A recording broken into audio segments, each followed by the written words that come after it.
कांग्रेस की सबसे बदतमीज प्रवक्ता का नाम आपके जुबान पर किसका आता है? सुप्रिया सुनीत का? अगर हाँ तो आप गलत हैं, क्योंकि कांग्रेस के सभी प्रवक्ता ही बदतमीज हैं। उन्हीं में से एक रागिनी नायक का आज हम डिबेट देखने वाले हैं, जिसमें ये गौरव भाटिया को बोलने ही नहीं दे रही थी, और गौरव भाटिया जब इसका पोल खोलते थे तो यह बौखला जाती थी और बीच में बोलने लगती थी। उसके बाद ऑडियंस ने इसे बस कूटा नहीं पर लेकिन अच्छे से धो दिया है, क्योंकि एक तो ये खुद बोल नहीं रही थी, उसके बाद गौरव भाटिया के बीच में बोलकर सिर्फ समय बर्बाद कर रही थी। ऑडियंस ने इसे डिबेट में अच्छे से धूल चटाया। तो भाई क्या हुआ, आप खुद से ही देखिए।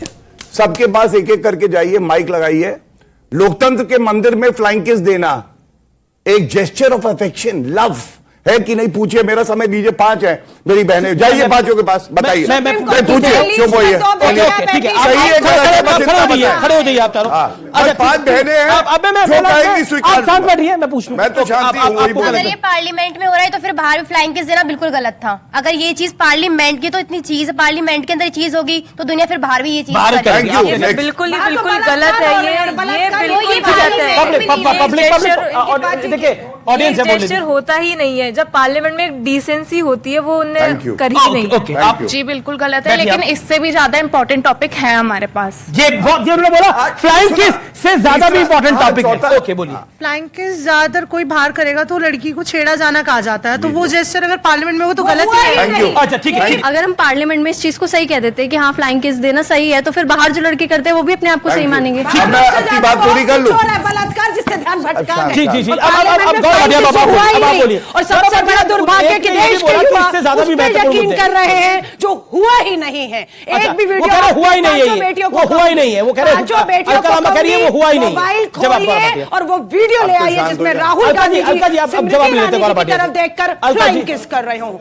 यही इनका है कि आज ये सत्ता में है, पैसे ऐसा है। अब मैं अपनी बात लेकिन अच्छा आप ही की एक चतुर्वेदी ने क्या कहा है, कांग्रेस पार्टी ने क्या कहा है? केसी वेणुगोपाल और प्रियंका चतुर्वेदी ने पुष्टि करी है इस बात की। देखिए ये भारत का भविष्य बैठा है, कम नहीं हो उसका स्तर देखिए।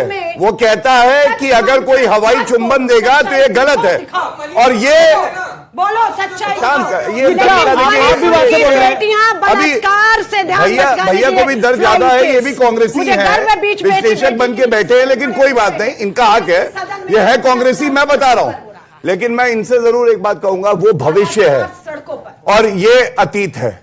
अतीत कितना बुरा था कांग्रेस पार्टी की वजह से वो सामने है, और वो भविष्य है हमारा, वो उज्जवल है, वो नरेंद्र मोदी जी बना रहे हैं। ये फर्क है।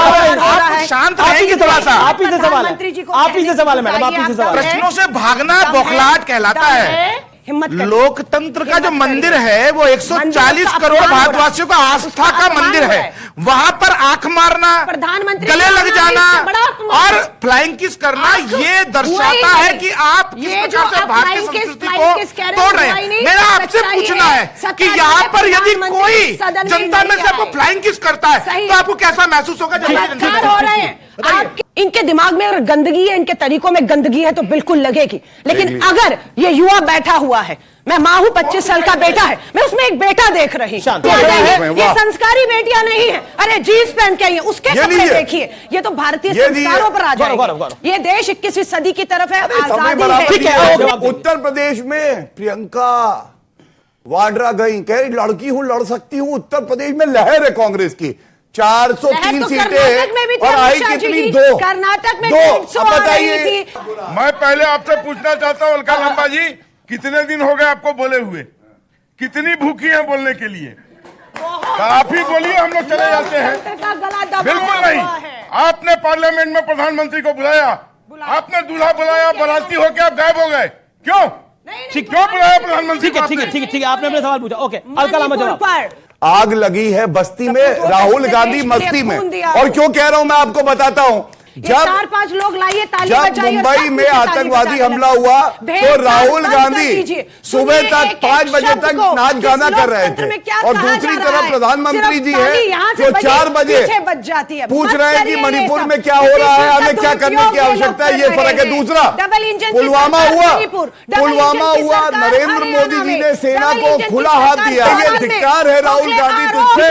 जब भारत माता पे हमला होता है तो नाच गाना करता है। लोकतंत्र छिछोरा नहीं करेंगे तो क्या कहेंगे अमीर ठीक है, जी? ऑडियंस ऑडियंस इन थुथुनाते लोगों की सोच किसके हैं? अरे जमानत जब्त प्रवक्ता। जी जी जी, एक सेकंड, क्या सर, क्या मेरा सवाल बीजेपी से है। आपको नहीं लगता कि बीजेपी का जो डिसीजन मेकिंग प्रोसेस है वो काफी स्लो है? मणिपुर हो या कोई भी बात हो, आपका डिसीजन इतना धीरे धीरे और इतने टाइम के बाद आता है कि वो काफी तकलीफ होती है देश को। ये एक देखिए, अच्छा सवाल है, जोरदार ताली इस सवाल के लिए, बहुत अच्छा सवाल है। आपका डिसीजन मेकिंग प्रोसेस वीक है तो आप इधर उधर की बात सुनिए, मैं अपनी काफिला क्यों लूटा? मुझे राजजनों से गिला नहीं, तेरी रहबरी का हाँ, सवाल यही है। मनमोहन सिंह से पूछना और यही गांधी परिवार से पूछना कि भारत को लूटा क्यों? भ्रष्टाचारी नंबर 1 है। दूधी घोटाला, कोलगेट घोटाला, CWG घोटाला, CJG घोटाला, देश को लूट लिया। उससे पूछना भारत, एक ईमानदार चौकीदार आया, इन लोगों की हवा निकल गई, इसलिए चिल्लाते। और अगर दम है चौकीदार ने चोरों को देश के जवाब देने के लिए तैयार है एक मुद्दे का, लेकिन ये लोग बौखला कर उन्हें बोलने नहीं दे रहे हैं। अरे हिम्मत से सुनो ना, चर्चा से भागते हो सदन में और यहाँ भी डिबेट में भाग रहे हो, हमला कर रहे हो। मैं बताना चाहूंगा, गृह मंत्री जी अमित शाह जी 3 दिन खुद वहां रहे, मिनिस्टर ऑफ स्टेट खुद वहां पे रहे 20 दिन से ज्यादा। और एक समय ऐसा था एक बुजुर्ग आदमी कुछ कहना चाह रहा है, क्या कह रहे हैं? बारी बारी से नहीं बोल सकते, जब भी कोई बोलता है तो दूसरा बीच में शुरू हो जाता है। हम ये झगड़ा देखने आए हैं यहाँ पे इन लोगों का, मतलब कोई तमाशा है, हम लोगों को बेवकूफ बनाया जा रहा है सरासर। बारी बारी अरे ठीक है, आप साथ बैठिए भाई, ये पढ़ा लिखों का कायदा है क्या? अरे ठीक, मतलब बारी बारी से बोले। ठीक, आप साथ से कहता हूँ कि आप थोड़ा सुनिए और उसके बाद जवाब दीजिए। ये हाई खानदानी चोर केवल चोरी करने आए हैं। क्राइम मास्टर गोगो, आया हूँ तो कुत्ते लेके जाऊंगा, तेरे जेब की अठन्नी भी मैं लेके जाऊंगा। ये है। देखिए मैडम, जरा सुन लीजिए, पूछिए। मेरा ये कहना है कि ये जो रेप बलात्कार इस सब की बात आपके मुंह से शोभा नहीं देता है। मैं जगजीवन राम के बेटे से शुरू करूंगा। बलात्कारियों के समर्थन मैं जगजीवन राम के बेटे की बेटी को आप कहते हैं शोभा नहीं देता। आज आप लोग की बात हो भी सकती है, बलात्कार की बात ऐसे ही लोगों के लिए शोभा की बात यहाँ से शर्म आनी चाहिए, शर्म आनी चाहिए, बोलना चाहिए आपको। जो बलात्कार को शोभा की बात है, अगर मेरा बस चले और कोई बलात्कारी मिले तो मैं चीर के रखूंगा। नहीं, देखिए कानून फॉलो करिए। नहीं, अब कानून फॉलो करने का वक्त चला गया है। अब इतना लंबा खींच रहा है मामला, त्वरित कार्रवाई कीजिए। रागिनी नायक का हाल देखकर ऑडियंस को लगता होगा कि कहां से ऐसे नमूनों को पकड़कर लाती है कांग्रेस, क्योंकि जब इसके पास जवाब नहीं होता है तो ये ना ही खुद बोलती है और ना ही सामने वाले को बोलने देती है, क्योंकि इसे इतना डर होता है कि कहीं इसका पोल ना खुल जाए। और इसके नेता तो महान हैं ही, जब इसके नेता इतने बड़े महान हैं तो इसके प्रवक्ता में तो वो गुण होगा ही, पर कांग्रेसियों की बेशर्मी का तो दाद देना पड़ेगा, क्योंकि इतना बेइज्जत होने के बाद भी ये लोग डिबेट में आती ही है। खैर, आपको अगर थोड़ा सा वीडियो अच्छा लगा तो वीडियो को लाइक कर दीजिए और ऐसे ही वीडियोस के लिए आप हमारे चैनल को सब्सक्राइब जरूर कर लीजिएगा। हम मिलते हैं बहुत जल्द किसी और वीडियो में।